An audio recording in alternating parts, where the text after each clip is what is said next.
Good morning, friends. Nice to be back with you. I know it's been the same interval of time, 7 days, but somehow my perception of the last 7 days seems longer than the previous one. So it feels like we've been separated for oh so long, and now we're reunited at last. And actually, in a way, that's somewhat on topic with what we're going to be singing and talking about today, is the illusion of time. But at any rate, let's begin with a prayer, and then we'll get into our piece of music and our exploration for today. So let's close our eyes and still the heart.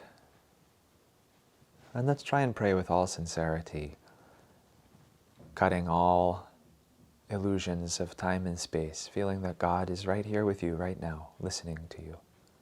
Heavenly Father, Divine Mother, dearest friend, beloved God, great masters, Jesus Christ, Babaji Krishna, Lahiri Mahashaya, Swami Sri Yukteswar, beloved Guru, Paramhansa Yogananda, saints of all religions,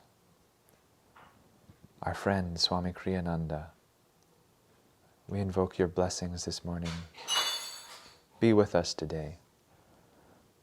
Help us to feel your blessings, your guidance flowing through us, flowing through your music, guiding us, our consciousness, uplifting our hearts. Help us to feel the true meaning of life as a constant expansion towards Thee in all things. Help us to rise above discouragement and fear in the knowledge that you are always with us and that no effort is ever wasted. Om. Peace. Amen.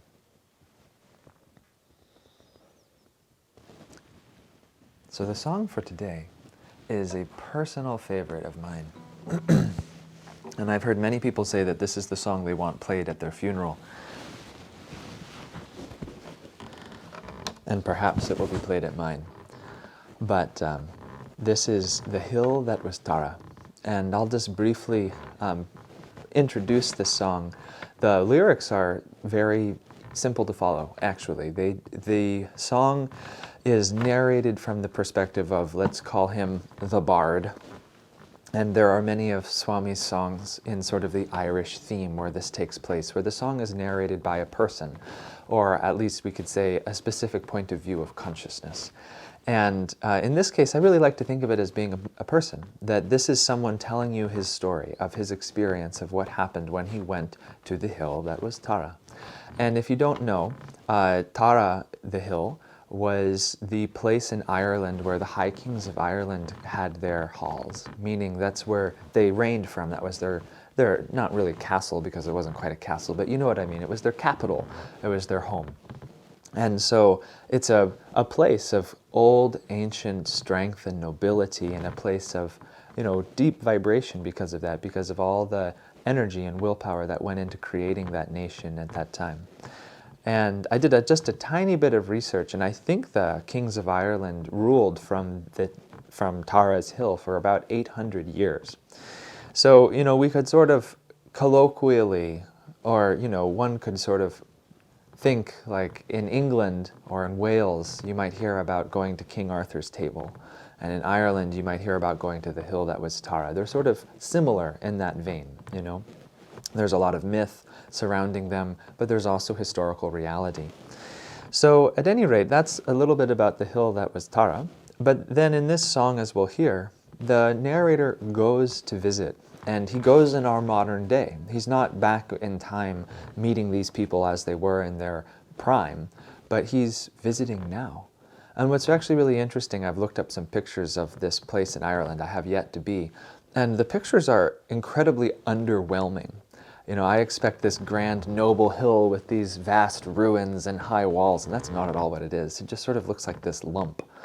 And there's no sort of external semblance of the glory of the High Kings of Ireland. And at any rate, that's what this narrator describes, as we'll see in a moment.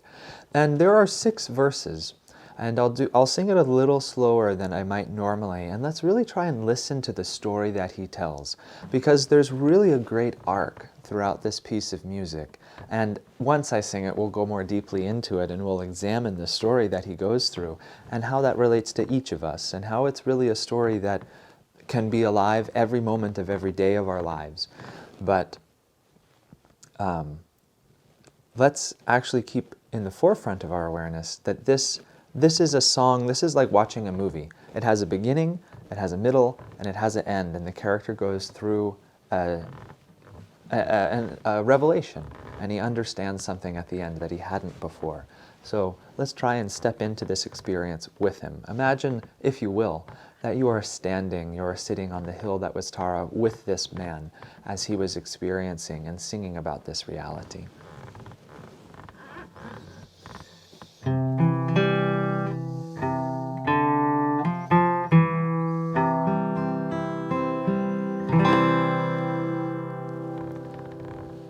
Tara's brave hill so quiet, the day I came there, not a green leaf stirred on the air,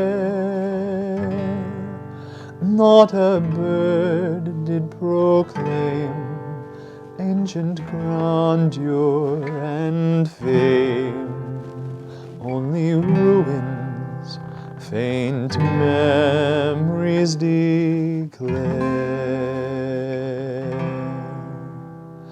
I marveled to think, how can greatness e'er die? How can song disperse in the sky? How can hopes and dreams fade? How the warrior's sharp blade become dust? Was victory a lie? I stood there and pondered the great deeds of men's past, how like clouds in the sunset no glory can last. Even we, as we labor to achieve some bright end, must accept after glory that the night will descend. I've dreamed a broad rainbow over thicket and thorn, over crags that call tarry, your hopes are forlorn. All too often my dreaming courage turned to despair, till I learned that success is but the courage to dare. As I gazed and thought sadly of Tara's demise, suddenly I saw her walls rise, saw her long regal halls, heard her people's brave calls, as though time had doffed a disguise. And I knew in that moment the deeds that men do never die, each victory is true. Every effort we spend gives more strength in the end, till our gladness in life's ever new. Every effort we spend gives more strength in the end, till our gladness in life's ever new.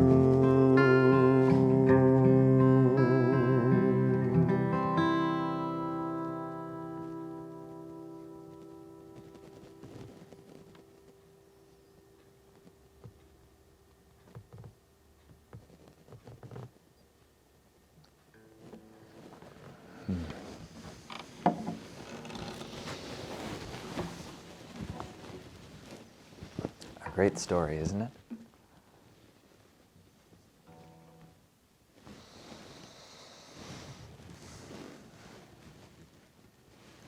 I found this piece of music on accident one day when I was in Los Angeles, and I was bequeathed an enormous book that contained within it almost all of the pieces of music that Swami wrote with lyrics, much like our songbook now, but it was much thicker because it had all the different choir arrangements and things like that. And I never took the time to go through it in its entirety. And one day I just happened to be a little bit bored, and I popped it open to this song. And I had never heard it before. But I looked down and I saw the poetry. The words caught my attention. Whatever it was, I'm not quite sure what lyric it was exactly that caught my eye, but the words really did catch my attention. And I remember exactly where I was in the Ananda Los Angeles Center, and I was just looking at the sheet music and looking at the poetry, and I began trying to sing the melody. Because you can see that the melody isn't overly complex, and it sort of stays within a certain proximity of itself. It's not elaborate once you kind of get the general feel. And so I began singing it, and as I was turning the pages and I ended up singing the entire song, I thought to myself, what a wonderful piece of music. What an incredible piece this is. And I just turned back to the beginning, because I didn't even start at the beginning. And I had to read the beginning. What was the first verse? How does it begin? And I read it and I sang it, and I just sat with this piece of music for about an hour. And actually, as it happened, I became so enthralled with it that I tried to sing it as often as I could. And I began singing it as practice for my voice, and I tried to practice it a little bit on the guitar. And I didn't tell anybody. And after about 6 months of doing this, of just really trying to tune into this piece of music, I happened to go up to Ananda Village for Spiritual Renewal Week. This would have been about 3 or 4 years now at this point, I think. And one morning, we were about to begin. And they always have a piece of music played before the morning class at Spiritual Renewal Week, which, by the way, if you don't already know, is going to be next week, and I highly encourage you to join. And I was sitting in the audience, and one of my friends and who was in charge of the music approached me and said, "Keshava, would you be interested in singing The Hill That Was Tara for opening the class? It's in 5 minutes that we're supposed to sing it." And I thought, actually, as it happens, I've been practicing that song like nonstop for 6 months, so absolutely. And it was really a magical experience. It reinforced in my mind the truth that magnetism is the ruling king of the universe, because there I had been practicing this song for 6 months. I hadn't told a soul, and then boom, out of the ether came the opportunity to present it. But it was such a wonderful moment for me, because singing with such a great group of devotees and deep souls who are able to take Swamiji's music not just as light entertainment, but as a deep spiritual truth, it drew an experience out of this piece of music that I hadn't yet had. And I would love to be able to share just a little bit of what that moment was like for me. And this song really came alive in that moment. And I could feel the whole audience not literally singing along with me, but they were singing with me in their hearts. That it was something that we were all going through. It was an experience that we were all traversing together. And one of my favorite parts about this song is where it begins and where it ends are two very, very different places. And they're two places that every human being has found themselves in at one point or another. In the beginning, the character, the narrator, the bard, shall we call him, is really having an existential crisis about the meaning of life and about the purpose of life. And as he goes through the first 3 verses, his despair only increases as he begins to realize that the greatness of men never endures. And that then he makes the transition from saying, if the greatness of the world never endures, if the greatness of these great kings and these people who have shaped countries and nations or the world, if that doesn't endure, as he says, how like clouds in the sunset no glory can last. Then he bridges the gap and realizes that even we, as we labor to achieve some bright end, must accept after glory that the night must descend, that even if we're superficially victorious, that eventually the sun sets on all men, and that at the end there's not even a ruin to remember your victory or to remember your accomplishment. And this despair that comes from that is, I think, a deep human fear that all of us have had. As he says in another line, was victory a lie? Is anything worth putting out the energy for? Is anything lasting? Is anything eternally real? Does anything have any lasting value to me? As Swami says in the Festival of Light, for what end were we made? And this song is crying out that question through the wonderful poetic backdrop of looking at the ruins of the High Kings of Ireland. And it's interesting to me because Swami very rarely touches in on something like this so specifically. Many of his songs, and the ones that we've done in the past, might allude to human suffering, but they sort of do so from a high point of spiritual awareness, as if looking back retrospectively, or as if holding out a hand to help those who are in that bog. But this song starts in it. This song is the character having a crisis of meaning. But by the time we get to the last note of the song, he has had a deep revelation. And if we sing this song with enough concentration, with enough receptivity, with enough openness of heart, we can go through that same journey with him in the 3.5 minutes that it takes to sing through this song, until at the end we hear that the final declaration of this song, every effort we spend gives more strength in the end, till our gladness in life's ever new. And I will take the time to go through some of the poetry with you, but I encourage you, I invite you to, this week, take the time to listen to this piece of music. There are some wonderful recordings. You can actually find the recording of me singing it at SRW if you just punch in The Hill That Was Tara on YouTube. And you can also listen to an incredible recording of Chaitanya singing it. But listen to the words. Allow the poetry to take you on a journey, to take you on an adventure. And then wonder how this applies also to your life, how it could be allegorical to your struggles, to your griefs, to your pains in life, to your questioning, is anything I'm doing of lasting value? And what you'll discover is, perhaps like I did a little bit, that God will forever remember your victories. You know, it's very interesting. One of the things that this song really makes me feel is that, I mean, as he says, every effort we spend gives more strength in the end. That even if superficially the external result of that victory fades away, what's changed is you. You have become something different. Your spine, your consciousness, your energy has forever been changed, and you carry that with you forever. And even if the world never even sees your victory, you know, as he says in another song, the battles they fight, the victories they win are never the victories they know. That the victories that are truly valuable are not necessarily the outward ones, but they are the victories of our own consciousness. And those victories, even if no one ever knows that you won, God knows. I had a very interesting moment with Master and with Divine Mother about 2.5 years ago. And I had gone through a trial, a series of difficulties in my life, and I had put out the best energy, the best effort that I felt I could. And I had behaved, I felt, nobly and honorably. And no one noticed, seemingly. And I was actually sort of cast with a little bit of ignominy. I'm not pronouncing that word right, but you know what I mean. And what was very interesting was there was a grief in my heart around that, because there I had put out the best effort I could. I had actually, I think, done well, given my own circumstances and who I was. And yet, there was no honor in that. There was no recognition of the victory that I had actually think I won. And that was hurtful to me, painful. But I was sitting in a meditation once, and I was really reflecting on this moment and trying to dig out the burr that was in my heart around this unfairness I felt.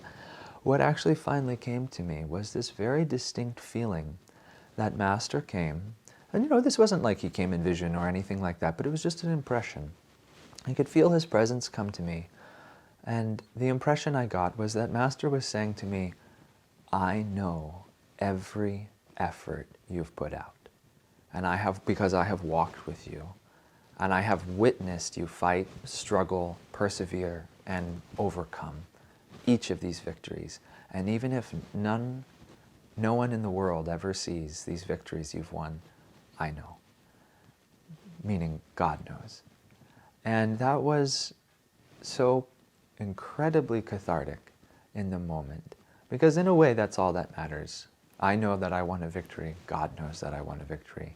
And now I can walk forward in my life. And this song does that to me in my heart. It helps me to remember, and therefore it gives me hope. Because it doesn't matter what happens outwardly, but what matters is what happens to us inwardly. So now, at any rate, let's actually take a pause for a moment and tune in to the melody itself. Because the melody is, like I said, it's actually quite beautiful, and it's a little bit haunting. So I'll play it on my cello so we can appreciate it without the words, and then we'll sing it again. And we can appreciate then the fusion of melody and poetry. So I'll play the entire piece. So if you happen to know the lyrics, you're welcome to sing them mentally, or to just allow the melody itself to wash over you. And let's see what happens to the vibration of our hearts, to the vibration of our consciousness as we listen to this melody alone.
Tara's brave, he's so quiet.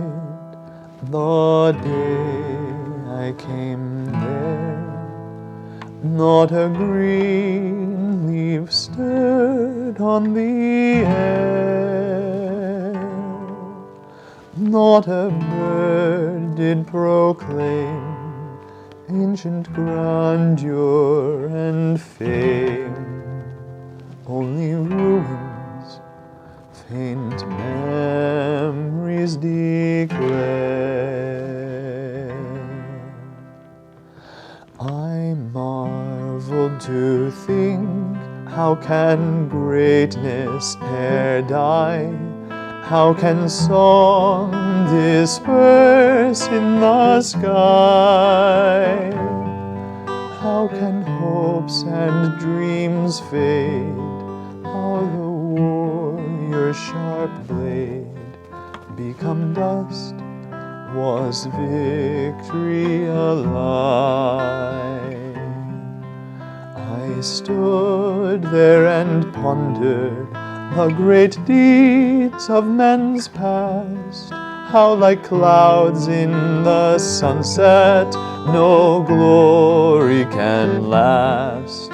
Even we, as we labor to achieve some bright end, must accept after glory that the night will descend. I've dreamed a broad rainbow over thicket and thorn, over crags that call tarry, your hopes are forlorn. All too oft in my dreaming, courage turned to despair, till I learned that success is but the courage to dare.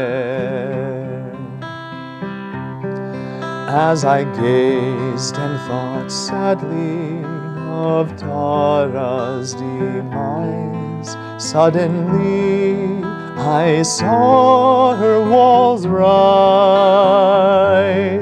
saw her long regal halls, heard her people's brave calls, as though time had doffed a disguise. And I knew in that moment the deeds that men do never die, each victory is true.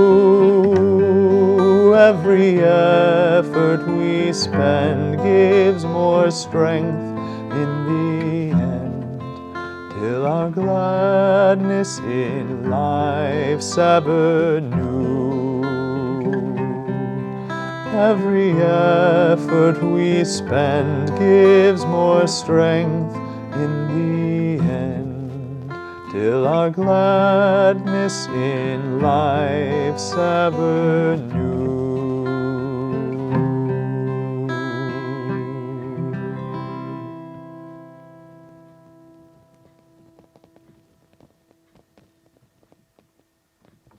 And let's just pause and feel for a moment the immortal promise of this song.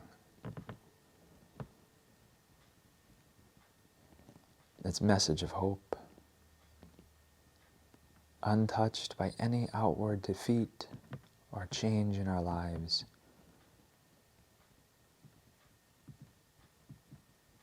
But feel the noble expansion of your heart, willing to embrace all life,